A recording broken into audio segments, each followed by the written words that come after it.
Hello, I would like to introduce the book, The World for Sale, by Javier Blas, Jack Farchy. What is happening in the energy logistics that supports our daily lives?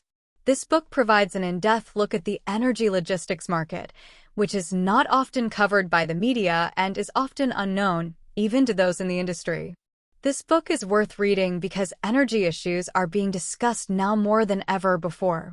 With the recent clamor for climate change countermeasures, fossil fuels that emit CO2 have come under intense scrutiny, and energy resources, such as coal and oil, have tended to be the target of criticism.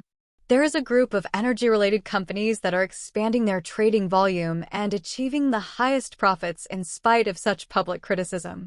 These are not the popular renewable energy companies. They are commodity trading companies. Just as Walmart and Amazon deliver consumer goods to people, commodity trading companies buy and sell commodities such as petroleum, copper, and wheat. And their business is the logistics and trading of these commodities from the place of production to the place of consumption. Commodity trading companies build logistics networks from developed countries to the poorest countries and support the social and economic foundations of energy, metal resources, and food on a global scale. A trading company that constantly confronts the market and sometimes works with major financial institutions and big-name politicians to manipulate the global political economy and adjust the supply and demand of commodities on a global scale. It could be called a fixer of international politics and economics. Commodity trading companies that generate large profits, but are not well known to the general public. Few people would recognize the names of such large players as Glencore, Vital, Trafigura, and Cargill, which operate on a large scale. This is because most of these companies are privately held and tend to be shrouded in secrecy to those outside the industry. The history of commodity trading companies has now been compiled into a book. The two reporters at Bloomberg, an economic media outlet, have spent many years covering the commodity trading companies, bringing to light the reality of how they have been involved in the global political economy. The story begins with the president of a major commodities trading company flying to Libya in the middle of a civil war to make an oil deal with the rebels facing the Gaddafi regime. The trading company takes delivery of the oil and gives the proceeds to the seller. Sounds simple enough, but the case is fraught with complications. Can the payment for the crude oil produced from Libya be given to the rebels during the civil war instead of the government? Would the regime attack us while we were picking up the oil by ship? Would there be buyers who would eventually take back the oil? It was an extremely risky transaction in terms of politics, security, and business.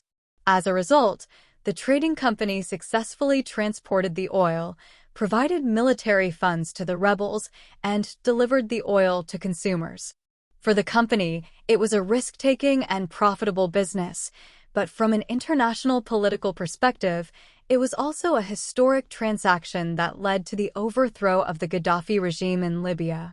The Libyan case is a deal protected by Western democracies, but the opposite is also true.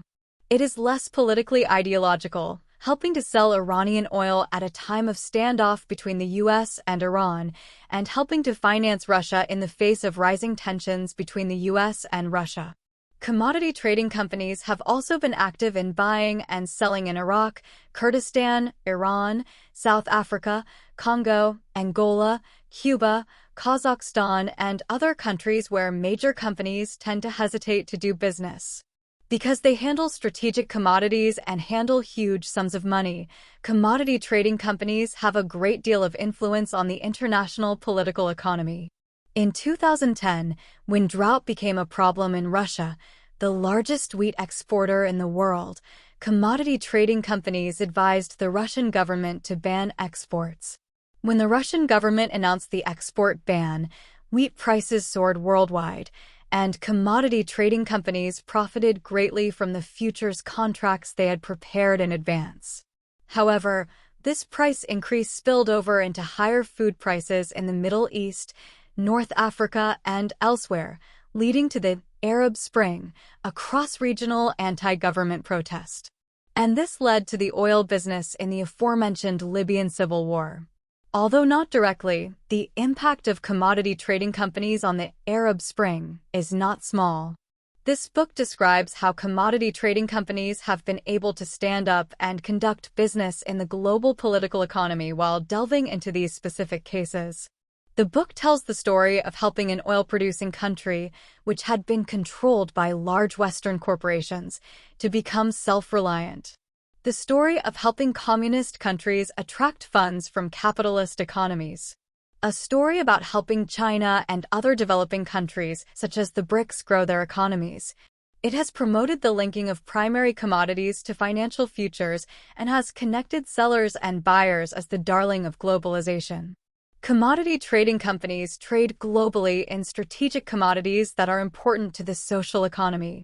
They are a compass for understanding how the world moves and are indispensable players in global business and international politics and economics. I hope this content is helpful to you. If you found this video helpful, please give it a thumbs up and leave a comment. Also, don't forget to subscribe to the channel. See you in the next video. Thank you.